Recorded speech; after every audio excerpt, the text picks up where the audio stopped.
Assalamualaikum warahmatullahi wabarakatuh. Innal hamdalillah nahmaduhu wa nasta'inuhu wa nastaghfiruh wa na'udzu billahi min sururi anfusina wa min sayyiati a'malina. Man yahdihillahu fala mudilla lahu wa man yudlil fala hadiya lahu. Asyhadu an la ilaha illallah wahdahu la syarika lahu wa asyhadu anna Muhammadan abduhu wa rasuluh.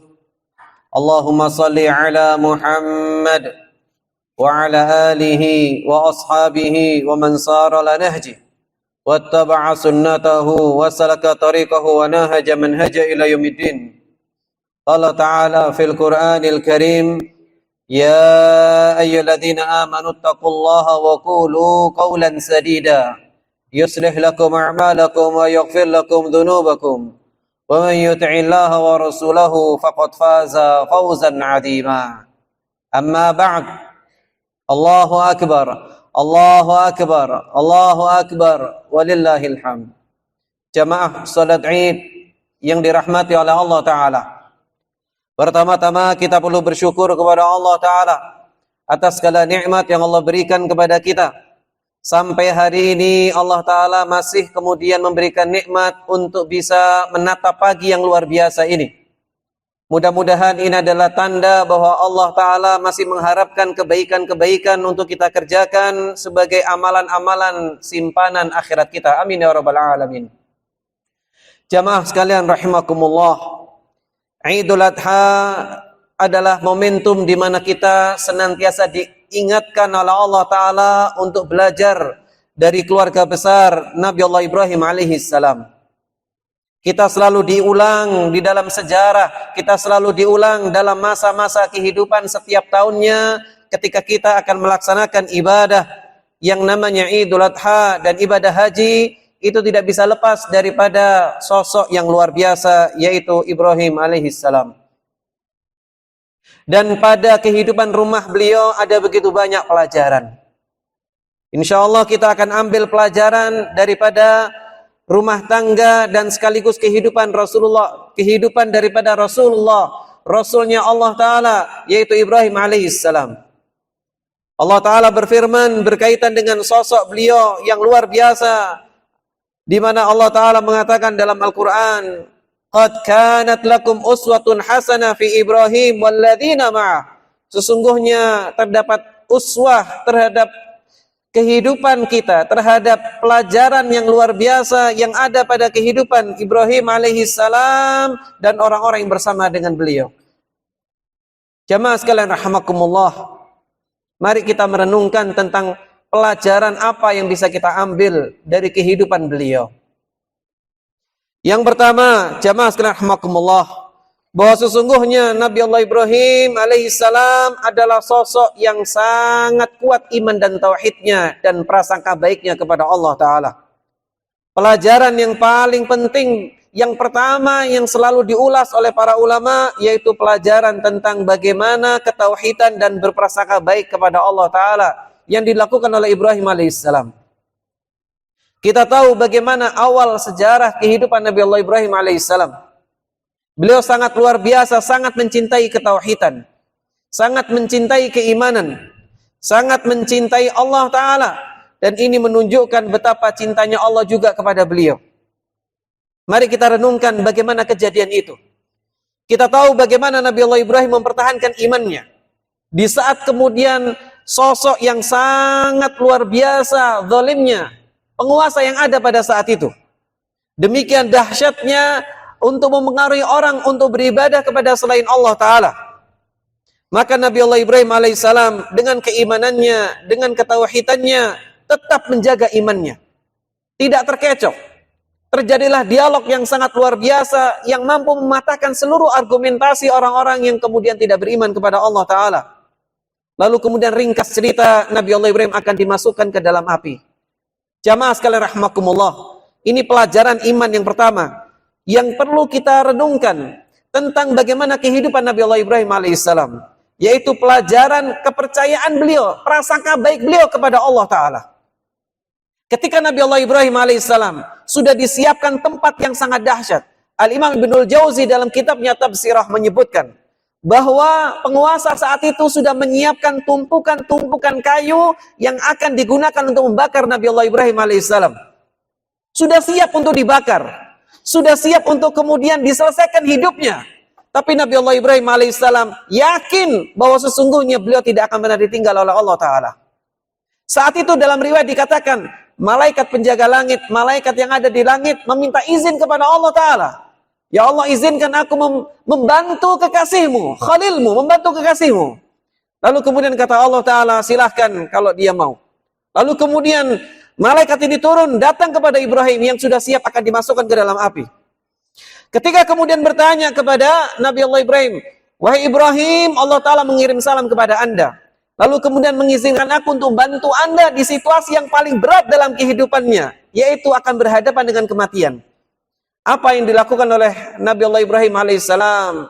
Sungguh terima kasih sudah anda ingin bantu saya. Tapi ingat, kalimat yang luar biasa keluar daripada mulut Nabi Allah Ibrahim alaihissalam. Ini kalimat ketauhidan. Ini kalimat penyempurnaannya, tawakalnya kepada Allah Ta'ala. Apa kata Nabi Allah Ibrahim alaihissalam? Beliau mengatakan, untuk saat yang seperti ini, yang aku butuhkan hanya Allah Ta'ala. Untuk situasi yang paling berat ini, yang aku butuhkan hanya Allah Ta'ala. Keimanan yang tumbuh dalam jiwa Nabi Allah Ibrahim alaihissalam. Dia menyerahkan seluruh urusannya kepada Allah Ta'ala. Padahal yang membantu beliau adalah malaikat yang punya kemampuan lebih dibandingkan dengan saat itu penguasa yang zalim. Jamaah sekalian rahimakumullah. Allahu Akbar, Allahu Akbar, Allahu Akbar, walillahil hamd. Coba kita renungkan tentang hal ini. Tentang bagaimana penyerahan urusannya kepada Allah Ta'ala. Ini kisah yang pertama. Kisah yang kedua kita tahu. Setelah Nabi Allah Ibrahim merindukan anak yang luar biasa. Merindukan sosok anak yang diharap-harap. Lalu kemudian beliau mendapatkan anak dari istrinya Hajar. Di saat kecintaannya yang luar biasa, Allah ingin uji lagi keimanan Nabi Allah Ibrahim alaihissalam. Jamaah sekalian rahimakumullah, ini adalah tanda bahwa Allah mencintai Nabi Allah Ibrahim. Jangan lupa jamaah, kalau seandainya kita banyak diuji, mungkin ada yang diuji dengan penyakit, mungkin ada yang diuji dengan rumahnya, mungkin ada yang diuji dengan pekerjaannya, mungkin ada yang diuji dengan temannya, mungkin ada yang diuji dengan anak dan pasangannya. Maka bersabarlah akan hal itu, karena Rasulullah SAW pernah bersabda dalam hadis yang sahih, kalau Allah mencintai sebuah kaum, kalau Allah mencintai seseorang, ibtalahum, Allah akan uji orang itu. Maka Nabi Allah Ibrahim sungguh ujian yang sangat berat saat itu. Cintanya luar biasa kepada anaknya. Lalu kemudian Allah Ta'ala ingin nguji. Ringkas cerita, Nabi Allah Ibrahim diperintahkan oleh Allah Ta'ala untuk bawa anaknya dan istrinya ke tengah padang pasir. Bayangkan jamaah sekalian rahimakumullah. Tidak ada orang sedikit pun. Tidak ada yang jual makanan di situ. Perbekalan hanya secukupnya. Tapi ingat, iman berjalan di situ lagi. Iman berjalan di hati Nabi Allah Ibrahim. Iman berjalan di hati istrinya, jamaah sekalian rahimakumullah. Ketika ditinggal di situasi yang paling berat dalam kehidupan itu, di tengah padang pasir, sulit untuk mendapatkan segala-galanya, perbekalan hanya terbatas. Lalu kemudian Nabi Allah Ibrahim meninggalkan istrinya dan anaknya, lalu kemudian pergi begitu saja. Istrinya manggil, wahai Ibrahim, kamu yang perintahkan ini, wahai Ibrahim, kau tinggalkan kita ini. Nabi Ibrahim tidak menjawab, dengan dipanggil berkali-kali sampai kalimat iman keluar dari lisan istrinya. Jamaah sekalian rahimakumullah, kalau ceramah ini didengar oleh ibu-ibu, wahai ibu-ibu yang ada di belakang, renungkanlah, iman adalah modal pertama kita berhadapan dengan situasi yang ada di dalam kondisi kehidupan kita. Imannya para wanita, para istri itu sangat luar biasa dibutuhkan oleh suaminya. Bukan hanya suaminya, istrinya juga harus beriman. Maka kemudian Hajar bertanya kepada Ibrahim dengan kalimat iman. Apa yang dia tanyakan? Amarallah bihadza, apakah yang merintahkan ini Allah? Yang nyuruh kamu ninggal kita ini Allah? Lalu kemudian Ibrahim berhenti sejenak menoleh, na'am, iya. Idzan lan yudayyi'ana. Kalau gitu Allah nggak akan sia-siakan kita. Sudah, pergi, silakan tinggalkan kami. Maka ini adalah konsep jawaban iman. Jamaah sekalian rahimakumullah. Allahu Akbar, Allahu Akbar, Allahu Akbar. Dalam kehidupan kita, kadang kita mengalami situasi yang sangat berat. Kadang sebagian orang sampai berprasangka buruk kepada Allah Ta'ala. Ya Allah, kenapa engkau uji saya dengan begini? Ya Allah, engkau uji saya dengan begini. Ingat, jamaah rahimakumullah, jangan pernah berprasangka buruk kepada Allah Ta'ala atas segala apa yang menimpa kita. Kenapa? Karena Allah selalu memberikan yang terbaik untuk kita. Bayangkan coba, Nabi Allah Ibrahim meninggalkan anak-anaknya, meninggalkan anaknya dan pasangannya, hanya gara-gara perintah dari Allah Ta'ala. Dia tinggalkan. Kemudian juga istrinya Hajar bertahan di situasi yang paling berat karena Allah, bukan karena Ibrahim. Lalu kemudian Allah datangkan kebaikan. Kebaikan yang lebih baik kalau seandainya anak dan istrinya tidak ditinggal di situ. Coba kita renungkan, seandainya anaknya tidak ditaruh di situ, istrinya tidak ditinggal di padang pasir, mungkin kita akan mengalami situasi sejarah yang berubah. Situasi sejarah yang berbeda, tidak seperti sekarang. Kita tidak pernah dengar kisah tentang bagaimana Zamzam. Kita tidak pernah tahu bagaimana Ka'bah dan seterusnya. Akan menjadi pelajaran-pelajaran penting dalam kehidupan sejarah kita. Itulah jamaah rahimakumullah. Maka jangan pernah berprasangka buruk kepada Allah Ta'ala. Jangan berprasangka buruk kepada Allah Ta'ala. Karena semua yang Allah putuskan itu pasti baik. Dan ini pelajaran pertama tentang keimanan dan ketauhidan daripada keluarga Ibrahim alaihissalam. Jamaah Idul Adha rahimakumullah. Allahu Akbar, Allahu Akbar, Allahu Akbar, walillahil hamd. Kemudian yang kedua, jamaah rahimakumullah, di antara pelajaran yang kedua yaitu pelajaran berkorban. Berkorban jamaah. Kita tahu setiap tahun kita selalu mengulang kisah bagaimana prosesi penyembelihan Ismail. Kita tahu bagaimana beratnya situasi itu. Kita merenungkan tentang beratnya hal yang kemudian paling kita cintai harus kita berikan kepada Allah Ta'ala. Perlu diketahui, Nabi Allah Ibrahim alaihissalam itu bermimpi awalnya. Mimpi ini kemudian dicerempaikan kepada Ismail alaihissalam. Lalu kemudian disampaikan dengan penuh berat hati awalnya. Berat hati bukan karena kemudian dia itu gak nyaman dengan perintah itu, tidak. Tapi dalam rangka untuk kemudian, gimana saya harus menyampaikan, saya harus bunuh anak saya. Anak yang paling dicintainya. Anak yang kemudian sangat diharap-harapkan. Di usia yang sangat membantu beliau. Usia 7 tahun. Saya. Usia 7 tahun ke atas. Jamaah sekalian rahimakumullah. Anak yang demikian dicintainya. Anak yang didoakan. Yang kemudian dia berharap menjadi pelanjut dakwahnya. Ternyata anak itulah yang harus kemudian berpisah dengannya. Saat itu berpikir begitu. Lalu disampaikan kepada anaknya, wahai anakku, aku melihat ada perintah dari Allah Ta'ala, aku harus bunuh kamu, harus sembelih kamu. Lalu kemudian jamaah sekalian rahimakumullah, setelah kemudian Nabi Allah Ibrahim menyampaikan itu, jawaban iman keluar dari keluarganya lagi. Jawaban iman keluar dari lesan anaknya. Dan ini beruntunglah orang tua yang mendapatkan anak yang salih, anak yang halim. Anak yang halim itu adalah anak yang mudah memaafkan. Anak yang kemudian berbakti sama orang tuanya. Anak yang senantiasa taat kepada Allah dan Rasulnya. Anak yang senantiasa tunduk kepada aturan-aturan agama. Jamaah sekalian rahimakumullah. Lalu kemudian ditanya, wahai Ismail, bagaimana menurutmu? Apa jawaban Ismail? Apakah Nabi Allah Ismail kemudian mengatakan, tidak wahai ayah.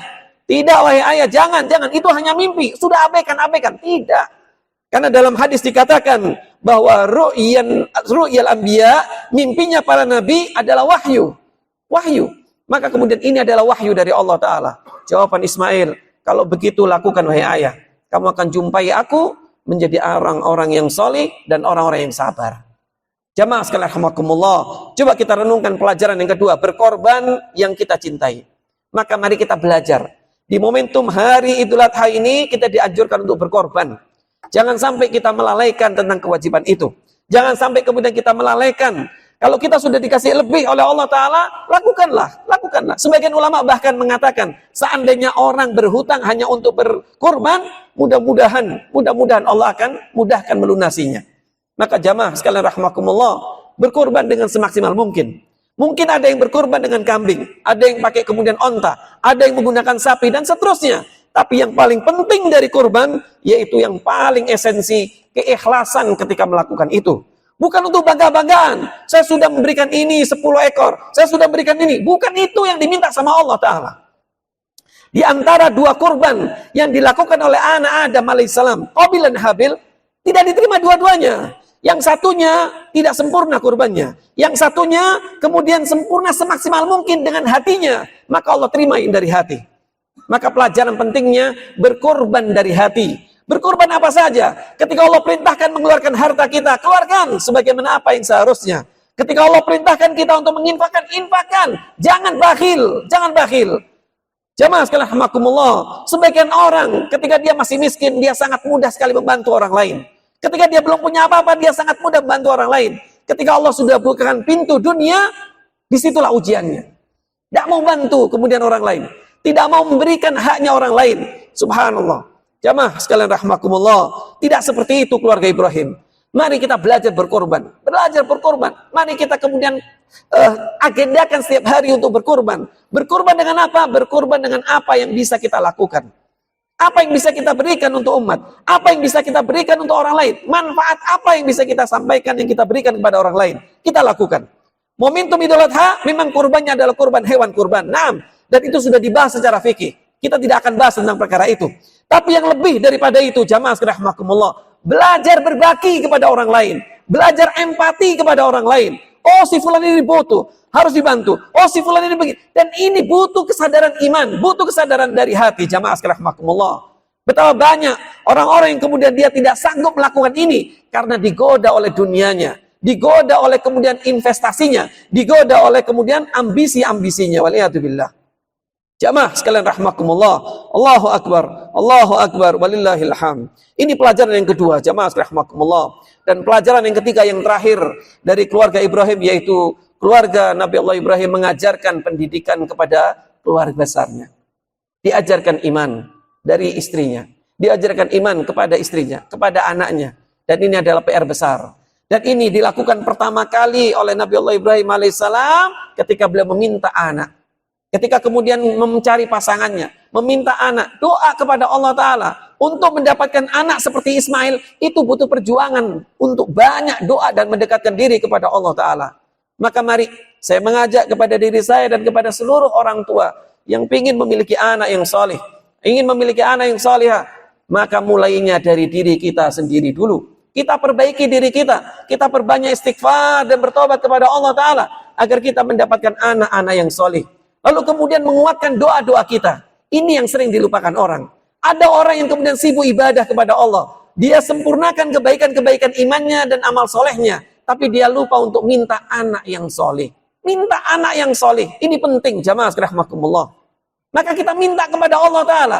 Wahai ya Allah, berikan saya anak yang soleh dan solihah. Berikan saya anak yang soleh dan solihah. Nah, maka Allah akan kasih. Sebagian orang akan dikabulkan sama Allah Ta'ala. Dan sebagian lainnya boleh jadi tidak dikabulkan oleh Allah Ta'ala. Kenapa? Karena Allah punya hikmah yang lebih besar. Sebagaimana pelajaran pertama yang bisa kita ambil, jamaah rahmakumullah. Nabi Allah Ibrahim berprasangka baik kepada Allah Ta'ala. Ketika kemudian harus berhadapan dengan api yang sangat dahsyat, maka Allah kasih jalan keluarnya. Kemudian juga Nabi Allah Ibrahim berprasangka baik kepada Allah Ta'ala. Ketika harus meninggalkan anaknya dan istrinya di tengah padang pasir, maka Allah kasih jalan keluarnya. Maka kalaupun kita harus meminta anak, maka hadirkan dalam dua hal dalam kehidupan kita. Kalau dikabulkan, alhamdulillah kita akan dapat anak yang soleh dan solehah. Tapi kalau tidak, sabar. Jangan berprasangka buruk kepada Allah Ta'ala. Karena sebagian orang merasa berprasangka buruk kepada Allah Ta'ala. Kenapa saya gak dikasih anak? Sampai berdoa bertahun-tahun gak dikasih anak. Sabar. Allah lebih tahu tentang keadaannya. Boleh jadi Anda dikasih anak, Anda gak bisa ngurus nanti. Boleh jadi kalau Anda diberikan keturunan, Anda tidak bisa merawatnya dengan baik. Maka Allah selamatkan Anda. Itulah cara kita berprasangka baik kepada Allah Ta'ala. Bagi yang kemudian diuji, sudah punya anak, ternyata anaknya tidak seperti harapan. Sabar. Karena Anda sedang diuji, Anda sedang diproses sama Allah Ta'ala, agar Anda belajar untuk sabar lagi. Anda belajar untuk bagaimana cara mengendalikan anak kita. Itu yang harus kita ambil. Itu yang namanya prasangka baik, jamaah rahimakumullah. Jangan kemudian kalau melihat kekurangan dari anak kita, anak saya nakal begini, mungkin begini. Ya, evaluasi pertama adalah kita, jamaah rahimakumullah. Mungkin kita banyak dosa, mungkin kita banyak maksiat, sehingga kemudian Allah uji kita dengan anak itu. Seandainya jamaah termasuk orang yang kemudian solih, orang yang salihah, suaminya salih, istrinya salihah, mendapatkan anak yang tidak baik, maka itu ujian. Bukankah ada seorang nabi yang diuji dengan anaknya? Nabi Allah Nuh alaihissalam diuji dengan anaknya. Maka sabar, itulah ujian. Dan sambil berdoa kepada Allah, perbaiki kondisi anak kita. Perbaiki kondisi anak saya. Itulah pelajaran. Ini yang ditanamkan oleh Ibrahim kepada keluarganya. Diperbaiki dengan banyak mendoakan kebaikan untuk anak-anak dan keluarganya. Dan akhirnya melahirkan sebuah rumah tangga yang luar biasa. Jangan lalaikan berdoa kebaikan untuk keluarga kita, untuk anak kita. Dan saya akan tutup dengan kisah yang ini mungkin bisa menjadi motivasi bagi kita kalau kita memiliki keluarga yang mungkin belum sempurna. Kita tahu mendengar kisah seorang ulama besar bernama Fudail bin Iyad rahimahullah. Beliau dulunya perampok, punya masa lalu buruk. lalu kemudian bertobat kembali kepada Allah Ta'ala. Sampailah beliau menjadi ulama besar. Tapi setiap kali orang sudah sampai pada puncak kebaikan-kebaikan kesolihannya, Allah tidak akan selesaikan ujiannya. Kita ingat kalimat ini, jamaah sekalian rahimakumullah. Ketika kemudian orang menyempurnakan, berusaha menyempurnakan, memperbaiki kesolihannya, maka Allah tidak akan pernah hentikan ujiannya. Ujian pasti akan datang terus-menerus. Salah satunya dia diuji dengan anaknya. Dulu, anaknya yang bernama Ali, itu nakalnya luar biasa. Nakal luar biasa. Sampai-sampai Fudail bin Iyad dalam sejarah mengatakan, berdoa kepada Allah Ta'ala. Ya Allah, saya sudah capek ngurusin Ali. Saya sudah capek kemudian mendidik Ali, ya Allah. Aku serahkan urusannya kepadamu. Mulai menyerahkan urusannya kepada Allah Ta'ala. Mungkin sebelumnya, sekali lagi, mungkin sebelumnya dia mengandalkan ilmunya. Saya ulama, saya mengerti agama, saya mengerti bagaimana cara ngatur anak. Ternyata saya tidak bisa. Karena memang nggak mungkin kita mengatur keluarga kita tanpa bantuan daripada Allah Ta'ala. Kita perlu minta tolong kepada Allah Ta'ala. Untuk ngurusi pasangan kita, untuk ngurusi rumah kita, untuk ngurusi anak-anak kita. Minta tolong kepada Allah Ta'ala. Dan itu yang dilakukan oleh Fudail bin Iyad. Dia berdoa kepada Allah Ta'ala. Ya Allah, perbaiki anak saya. Saya sudah berserah kepadamu, ya Allah. Maka Allah ubah keadaannya, jamaah. Yang tadinya anak ini nakal, menjadi orang yang sangat cinta dengan Al-Quran. Sangat kemudian mencintai Al-Quran. Bahkan Ali bin Fudail bin Iyad, ini sampai dikenal dalam sejarah, orang yang meninggal karena terbunuh oleh Al-Quran. Bagaimana bisa? Beliau sangat mencintai Al-Quran, sangat meresapi isi Al-Quran, sangat kemudian mencintai apa yang dia baca. Sampai-sampai kalau sudah berbicara ayat-ayat tentang surga dan neraka, beliau paling tidak kuat. Beliau selalu meneteskan air mata sampai kemudian pingsan. Suatu ketika, ketika ayahnya ulama besar, Fudail bin Iyad, ketika mengimami, itu dilihat dulu anaknya lagi sholat bersama dengan ayahnya atau di tempat lain. Kalau nggak ada anaknya, Fudail bin Iyad membaca ayat dengan sepuasnya.